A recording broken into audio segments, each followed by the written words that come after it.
Hi, welcome back to the channel. I'm Michelle, and today I'm going to be sharing some things I don't do in my homeschooling. Now, this is not a judgment if you do those things in your homeschooling. This is just a better chance to get to know how my homeschool works.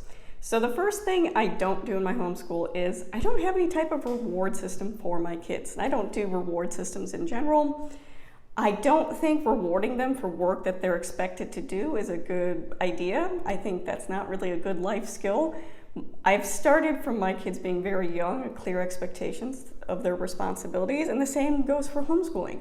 I very rarely get any type of pushback from my kids on doing the work because they know this is what's expected of them, and that expectation has always been there. So I've never had to implement any bribery or reward systems or tokens. My kids do their work because they know that's their responsibility right now, just like I model the responsibilities I have and do the things I'm responsible for. And overall, I think that will help them as adults. Instead of always looking for that quick gratification or only doing something because you get something out of it. There is something said to be doing hard work and what that hard work stands for. Second thing is, I do not require my kids to do any physical exercise. So we don't have, PE, I don't require them to do any type of extracurricular or sports. To me, I was never a very athletic child. I much preferred reading and indoor activities, and that's completely fine. I don't feel like I need to get my kids out there doing stuff. Now, we are active. We go to the playground, we go for walks and things like that, but I don't require them to do physical exercise or take any extracurricular activities like sports, gymnastics. If they want to do extracurriculars, I do limit them to one outside the home just because budgetary reasons, and I'm not going to run around and be a taxi all the time. So if they want to, that's completely fine, but I'm never going to be a requirement or something they have to do in our homeschool is extracurriculars or any type of outdoor or mandated exercise. Next one is I do not assign reading to my kids or have them fill out any type of reading journal. Now, they do have assigned reading in their curriculum. So, for example, my 6-year-old does the All About Reading readers, and my 10-year-old does the Lightning Literature readers and that. But outside of that, I don't assign any type of assigned reading. And that's because, one, my 10-year-old reads a ton. Like, that's the first thing she does in the morning. She's constantly reading books. During the summer reading program this year, she read 81, chapter books. So I'm not concerned about her. And my 6-year-old honestly doesn't really enjoy reading, and I don't feel like I need to force it upon her. She does have times where she picks up books and reads them by herself, but I don't have mandated 30 minutes of reading every day, or I don't make them keep reading journals because, like I said, my oldest goes through books like crazy. Her reading journals would be like a lot of pages long, and it's the point of reading is to enjoy it. There are points in their curriculum in school where they do things like book reports, and that's completely fine, but I don't feel the need to force reading upon my kids. If they enjoy it, that's great. If not, that's okay too. The next thing is I don't require any composition work until 4th grade. I really don't think it's needed. I don't think first, second graders really need to be figuring out how to write a sentence. I think those early elementary years should really be focused on mastering reading. And trying to master reading and learn how to write a sentence or get your thoughts on paper, that would be way too much for a child. And I think until they really master reading and phonics and everything that goes with that, there's no reason to introduce sentence writing or compositional work. And I introduced my 10-year-old in her 4th grade year to IEW. It worked perfectly. She was developmentally ready to make that next step. But I'm not going to have my 1st/2nd grader doing any type of writing work. Same with grammar. I do not introduce any formal grammar until 3rd grade. Because again, those early years should be focused on reading, phonics, mastering that, because you can't take that next step until you really have a good understanding of it. So my oldest, I didn't introduce grammar to her until 3rd grade.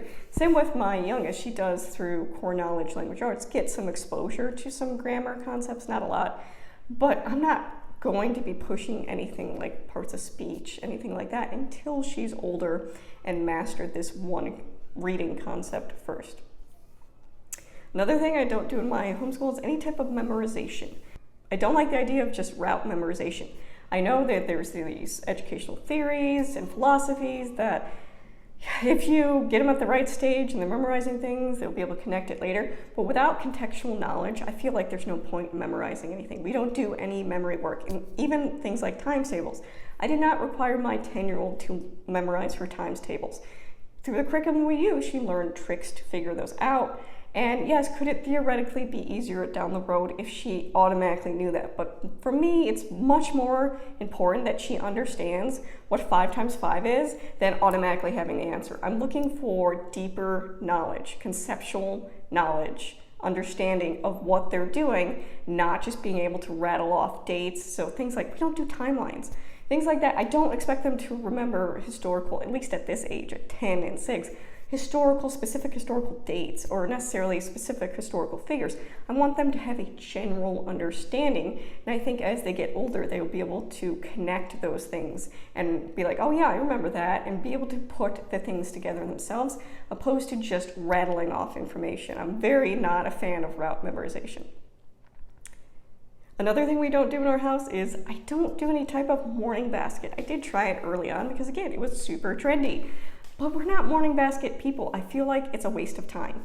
I'm not one of those where let's do little snippets every now and then. We definitely dive deep. Like I said, that conceptual understanding of things. We dive deep into our stuff, and little tidbits of like, let's read a poem every day, or let's do this. To us, it's not a good use of our time. My kids would much rather get in there, get their work done, and then decide what they want to do. They won't need these little tiny tidbits of things. And again, that's nothing against you if you enjoy morning basket. It's not a fit for our family. Another thing we don't do is we don't do any type of car schooling or road schooling or any work on the road. So if my daughter has gymnastics, I'm not making my 10-year-old do this. When we go to preschool story time, for my youngest child, my oldest isn't doing schoolwork during the day. Like, I feel like there's this over idea that we gotta put them in everything and constantly be doing stuff, and it's okay. We do field trips that don't have paperwork or things you fill out. We're there for just the experience. And limiting their activities makes it so we're not constantly in the car doing things, but I'm not gonna put work in my kid's lap while we're driving somewhere. Sometimes we will listen to audiobooks, but that's mostly for fun. But my 6-year-old, for example, gets car sickness. There's no way she could even do any school in the car. And it's okay that not every single chunk of your day needs to be filled with school. And if your schedule is so jam-packed that you have to school in the car, I would really highly think about looking at your schedule and your commitment level. The last thing I'm going to talk about is that we don't do is I don't outsource math. I think this is a really popular thing for homeschoolers to do for a variety of reasons. I think a lot of people, that's their weakest area to teach. A lot of us honestly didn't have a great math education growing up, and it's intimidating. It really is. It's one of those things that gave me pause to, can I really homeschool in the beginning? But while reading, I'll link up above, the Mathematical Mindsets book, I did a review on this.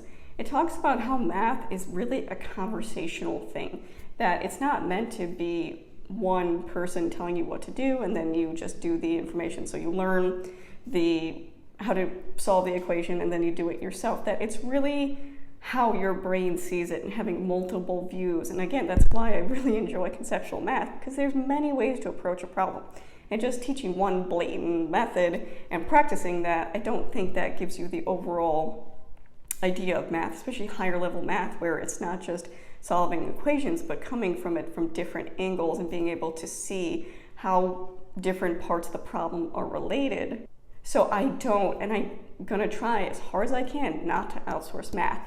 Now I struggle with math myself. It's something I didn't get a great education with, and somewhere along the way I thought I was bad at it, so I kind of just filed that away in my head. But I'm willing to learn alongside my daughter, because it's important for her to understand that there's no good or bad at math, that we can all learn, and that her brain may see something differently than mine, and that's completely fine. So for example, when we're doing math, I don't say this is how you do the problem. I say, how does your brain see this? Or when I'm showing her an example, I'll say, this is how my brain, because usually we do Singapore dimensions math, They give you multiple methods of how to do the exact same problem, because different brains will make different connections and see problems differently. And I think when you're learning from a screen from math, you're not getting that opportunity to see multiple methods. You're not getting that opportunity to have a discussion about the problem or where, and of course you could watch the video and the parent could step in then, but I think you're missing a great opportunity to have that open discussion and really make math a discussion-based subject opposed to just writing your equations and things out.